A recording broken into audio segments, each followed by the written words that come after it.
চরক গাছের উঠতে কিন্তু চলে গেছে, যার নাম গুড্ডু। 17 বছরের একটি যুবক বর্ষিবিদ্ধ অবস্থায় চরক গাছে বান বান করে ঘুরবে, ইতিমধ্যেই কিন্তু চরক গাছের কাছে চলে গেছে। তাই গাছ থেকে নির্দিষ্ট দূরত্ব আপনারা বজায় রাখবেন। দর্শনার্থীদের কাছে আমাদের অনুরোধ, আপনারা কিন্তু নির্দিষ্ট দূরত্ব বজায় রাখবেন। অয়ন বিশ্বাস সে কিন্তু চলে গেছে চরক গাছে বাঁধার যে কাজ কর্ণ বিশ্বাস মহাশয় তিনি করছেন। কর্ণ বিশ্বাস মহাশয়কে আমাদের এই বারোয়ারির পক্ষ থেকে আন্তরিকভাবে ধন্যবাদ এবং কৃতজ্ঞতা আমরা জ্ঞাপন করছি। চরক গাছ থেকে নির্দিষ্ট দূরত্ব আপনারা বজায় রাখবেন। চরক গাছে কিন্তু আমাদের যিনি প্রথম সন্ন্যাসী আজকে বর্ষবিদ্ধ অবস্থায় চরক গাছে বান বান করে ঘুরবে সেই অয়ন বিশ্বাস গুড্ডু কিন্তু চলে গেছে। 17 বছরের একটি যুবক তার নিজের জীবনকে বাজি রেখে বর্ষবিদ্ধ অবস্থায় কিভাবে চরক গাছে বান বান করে ঘুরতে পারে সেই দৃশ্য আপনারা দেখতে পারবেন। অয়ন বিশ্বাস গুড্ডু সে কিন্তু চরক গাছে ঘুরছে।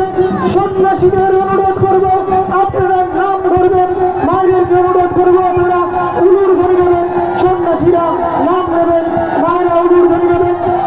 অয়ন বিশ্বাস তার নাম গুড্ডু সে কিন্তু বর্ষবিদ্ধ অবস্থায় চরক গাছে কিন্তু বান বান করে ঘুরছে শুধুমাত্র হাজার মানুষকে আনন্দ দেওয়ার জন্য।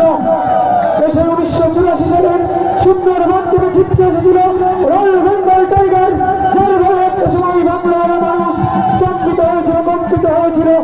সেই রয়্যাল বেঙ্গল টাইগারের খেলা মাঠের প্রান্ত থেকে অপর প্রান্তে দুর্বার গতিতে ছুটে চলেছে অয়ন বিশ্বাস, যার নাম গুড্ডু। 17 বছরের একটি যুবক তার নিজের জীবনকে বাজি রেখে বর্ষবিদ্ধ অবস্থায় চরক গাছে বান বান করে ঘুরছে, নিজের জীবনকে বাজি রেখে, নিজের আশা আকাঙ্ক্ষাকে বাজি রেখে, নিজের ভালোবাসাকে বাজি রেখে শুধুমাত্র আপনাদেরকে আনন্দ দেওয়ার জন্য চরক গাছে বান বান করে ঘুরছে। সেই ঐতিহাসিক মুহূর্তের সাক্ষী ওরালিয়া বিবেকানন্দ শিক্ষায়তন ময়দান দুর্বার গতিতে ছুটে চলেছে অয়ন বিশ্বাস। দর্শনার্থী যারা আছেন তাদেরকে অনুরোধ করবো আপনারা হাতে তালিয়ে উৎসাহিত করবেন শুধুমাত্র আপনাদেরকে আনন্দ দেওয়ার জন্য। বর্ষবিদ্ধ অবস্থায় চরক গাছে বান বান করে ঘুরছে। আইনের কাছে অনুরোধ করবো আপনারা উলুর গলিকে তাকে উৎসাহিত করবেন, সন্ন্যাসীরা নাম নেবেন, মায়েরা উলুর গলিকে উৎসাহিত করবেন, সন্ন্যাসীরা নাম নেবেন।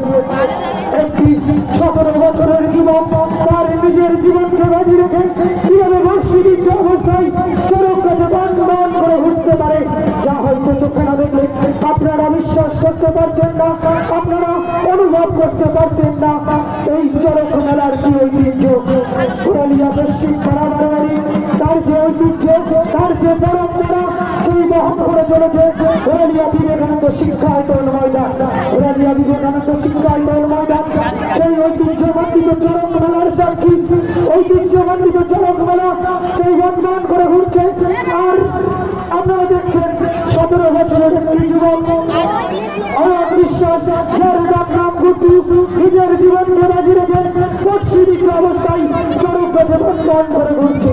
তার নিজের আশা আকাঙ্ক্ষাকে বাজি রেখে, তার ভালোবাসাকে বাজি রেখে চরক গাছে বর্ষবিদ্ধ অবস্থায় বান বান করে ঘুরছে। মায়েরা একটু উলুর ধ্বনিকে উৎসাহিত করবেন, সন্ন্যাসীরা নাম ধরবেন, মায়েরা একটু উলুর ধ্বনিকে উৎসাহিত করবেন, সন্ন্যাসীরা নাম নেবেন। 17 বছরের একটি যুবক বর্ষবিদ্ধ অবস্থায় চরক গাছে বান বান করে ঘুরছে। তার নিজের জীবনকে বাজি রেখে, তার আশা আকাঙ্ক্ষাকে বাজি রেখে, তার ভালো